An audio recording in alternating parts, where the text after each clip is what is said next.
हाँ जी बेटा. Students, now we've reached on exercise 1.3. This is at page number, I have no clue, yes, 22 number page पे है बेटा. ठीक है, 21 राइट. अच्छा, 21 पे पेज एक्सरसाइज 1.3. ये आपकी आइडेंटिटीज जो हमने पढ़ी है, मल्टीप्लिकेटिव आइडेंटिटीज, उससे रिलेटेड है. Few questions I will solve it for you and rest you are going to do it for yourself. In case you face any doubt, send me an SMS or WhatsApp पे message भेज दो. So we will solve or we will come live with you, right? Okay. So exercise 1.3 में question 1 में से एक question choose कर लेते हैं. Question 1 में से let me choose anyone. Let it be F. F ले लिया, ठीक? F question says -12 को you are supposed to multiply with -11.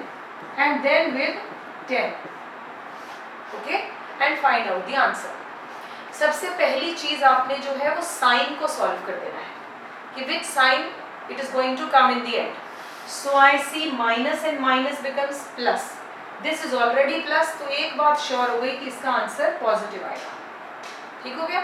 Now अब क्या करना चाहिए? Anyways you do it. पहले 12 को 11 से मल्टीप्लाई कर लेते हैं. So I'm sure you know the long method. Do apply long method. So I'll teach you someday Vedic maths method. But अभी आप long method लगाइए. 1 से multiply किया 12 cross 1 को multiply किया 12. So you got 132. So I've written here 132, which needs to be multiplied with 10. Becomes easy. 1320 is the answer. Always highlight your answer putting around a box. ठीक हो गया? This is F option. Rest you can do it yourself. हो जाएगा. In case of any doubt, you can say. Second part पे आते हैं. Question number 2. Which one should we pick? There are only 2 options. Let's pick any. I am taking A option. Question 2, part A. ठीक है बेटा? Question says 18 needs to be multiplied with 7 plus -3 bracket close. Prove करो कि ये वाली side जो हमने लिखी है ये इधर जो लिखा है उसके बराबर आंसर देता है. 18 इंटू 7 प्लस 18 इंटू -3 प्रूव करना है. वैसे आपको देखकर आइडिया हो जाना चाहिए क्योंकि प्रॉपर्टी में हमने, अगर आपको याद हो, बोला था कि A into B plus C लिखा हो. A को पहले B से फिर A को C से मल्टीप्लाई करें. देखो इसको अगर मैं खोलूं, 18 will be multiplied with 7 first, बीच में प्लस का मार्क प्लस, फिर 18 विल बी मल्टीप्लाइड विद -3. तो देखते ही मुझे मेरी सेंस ने बताया, बेस्ड, ये सेंस कहाँ से? Based on the pre occupied knowledge which you got it from properties, के आंसर सेम आएगा. But you have to show. आपको ऐसे नहीं सोच लिया ओके हो गया जी बराबर आएगा. No, you have to solve and you have to show. So how can you do that? So अब इसको हम करते हैं सॉल्व. 18 इंटू 7 पहले, फिर प्लस का साइन पास किया. You can put this in a bracket also. 18 multiplied by -3.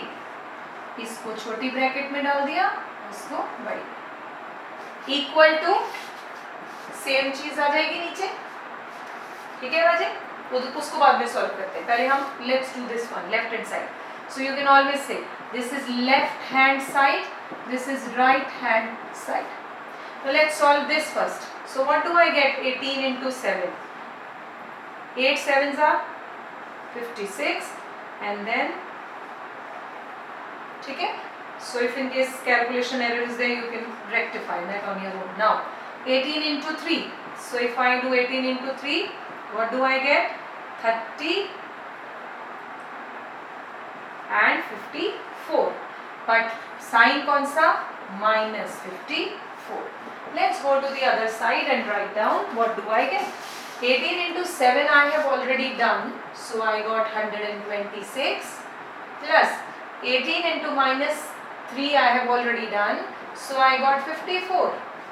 Both the sides are moving simultaneously, same. So now 126 और plus minus इसको ओपन करें, plus minus will be minus 54. Same goes here. I am sure you know how to deduct this and you will get the answer. पूरा answer निकाल के दिखाना है जी यहाँ पर.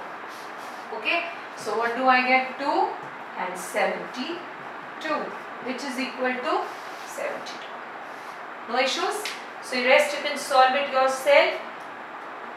Okay, now I would like to solve question number 6 for you. इसके बाकी के पार्ट्स आप खुद करेंगे. एंड आई वांट कि आप पूरी एक्सरसाइज 1.3 करके आप इसका स्क्रीनशॉट या उससे पीडीएफ बनाकर कैम स्कैनर से, कैम रिकॉर्डर स्कैनर से खींचकर या जैसे भी व्हाट्सएप पे मुझे क्लिक करके अपनी एक्सरसाइज पूरी भेजेंगे. Only then will understand that you are doing the work properly. 6 number question पर भी हम हैं. Question number 6. Let's see what is the question. Question says a certain freezing process requires that room temperature be lowered from 40 degree. तो अभी what is the room temperature? Room temperature is 40 degree plus में है. At the rate of, but वो कहता है lower हो रहा है at the rate of 5 degree Celsius every hour. So in 1 hour it reduces with कितना बेटे 5 डिग्री सेल्सियस पर आवर. 1 घंटे में 5 डिग्री कम हो रहा है. Okay, what will be the room temperature after 10 hours? अगर 1 घंटे में 5 डिग्री होता है then after 10 hours it will reduce to, कैसे पता चलेगा? 1 आवर में 5 डिग्री, 10 आवर में मल्टीप्लाई कर देते हैं. 5 डिग्रीज इंटू 10 कितना कम हो जाएगा? 50 डिग्री गिर जाएगा.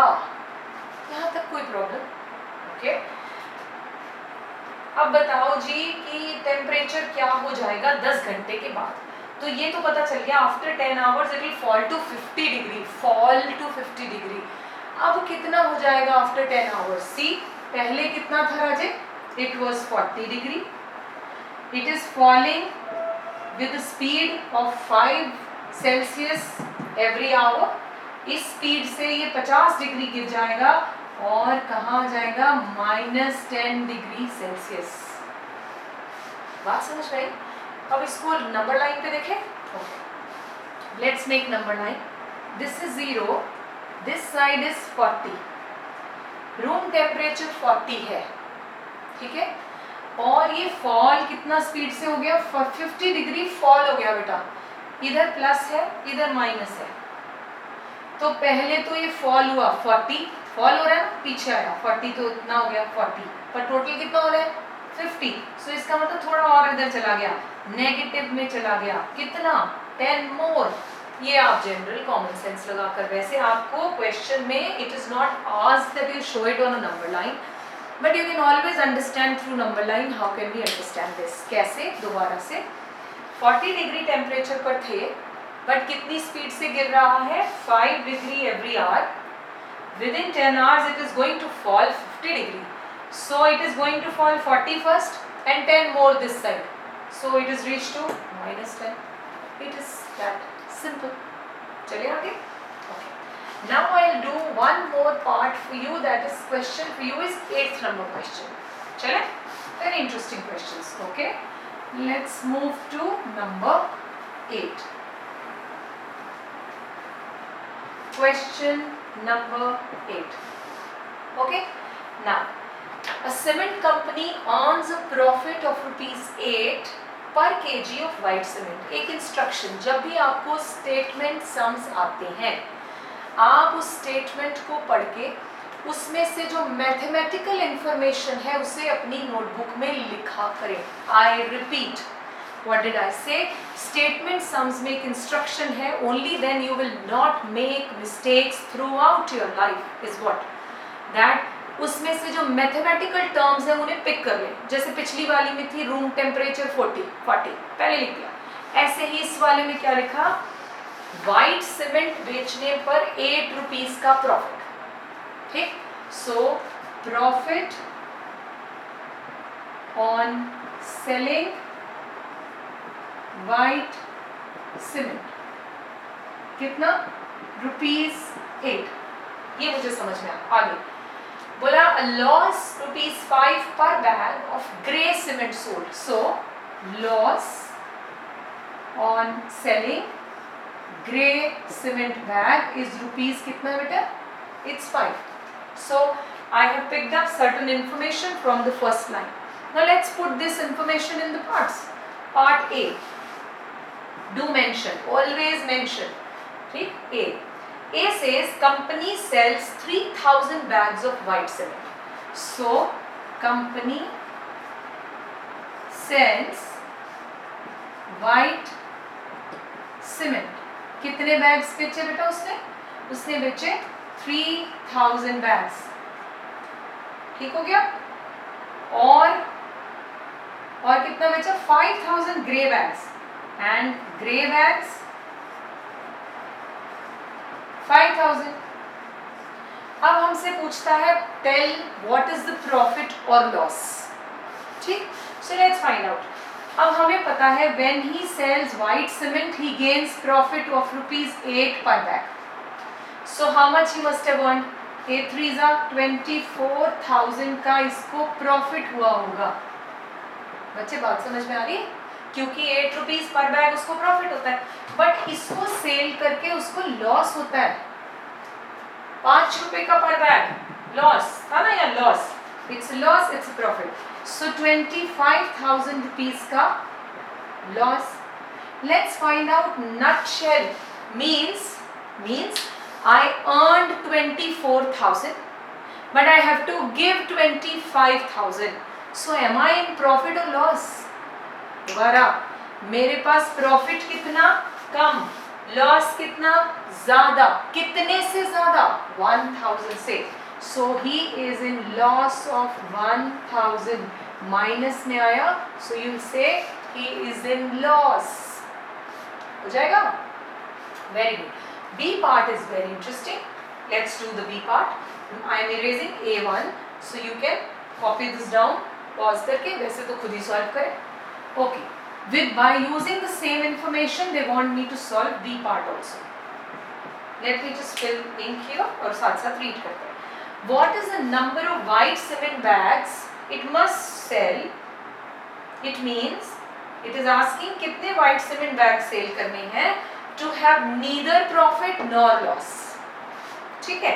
ओके, इंफॉर्मेशन क्या है, अगर वो ग्रे बैग्स सेल करता है, ग्रे बैग्स कितने, 6400।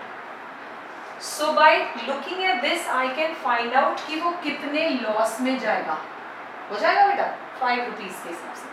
सो इट इज गेटिंग 0 0 5 4 जा 22 कर लिया, 6 5 जा 30 एंड 32,000 रुपीज के लॉस में है वो। इट्स गिविंग हिम लॉस क्योंकि ये माइनस में है ना, लॉस लिख दो या माइनस, एक ही बात है। अच्छा, अब इट इज आस्किंग कि बताओ जी वो व्हाइट के कितने सेल करे, व्हाइट बैग्स कितने सेल करे विद 8 रुपीज की, उसको आंसर क्या है 32,000। तभी तो यहां से प्रॉफिट हो जाएगा, यहां से loss, effect 0, neither profit nor loss. आपको मेरी बात समझ में आई? सो क्वेश्चन कैसे फॉर्म किया, how many bags he should sell of white by taking 8 rupees profit, that this loss is overcome, means there should be neither loss nor profit। तो अगर ये दोनों फिगर्स सेम होती हैं तो no profit and no loss situation है। I'm sure now you know how to solve this। कितना, 8 को कितने से मल्टीप्लाई करें कि 32,000 आए? I suppose the answer is 4,000 bags। Table लगा दिया, 8 को कितने से मल्टीप्लाई करें 32 मिलता है, 8 4 जा 32। Got it? So this is how you are going to solve this question. Rest you will do it yourself. Question number 9. I am erasing this. I am sure you got it. In case you find again there is any problem in the same questions, you can raise your doubt. 9th number question, कोई भी point ले लो बेटा. कैसे? I am taking B part. Okay. 5 into what, which should give me minus 35. तो आपको 5 के table पे ढूंढना है 35 कहाँ आता है. कहाँ आता है? कहाँ आता है? 7. 5 का टेबल तो we remember. But क्या 5 into 7 will give me 35? It will give me, but sure, minus नहीं. So it means it should be multiplied with minus 7. So you have to be very very careful. Do not be in a hurry and in emotions. आपने फटाफट 5 7s are 35 answer गलत. So minus also needs to be matched. So rest you can do it yourself and raise your doubts. All right. Happy learning at home. Bye bye.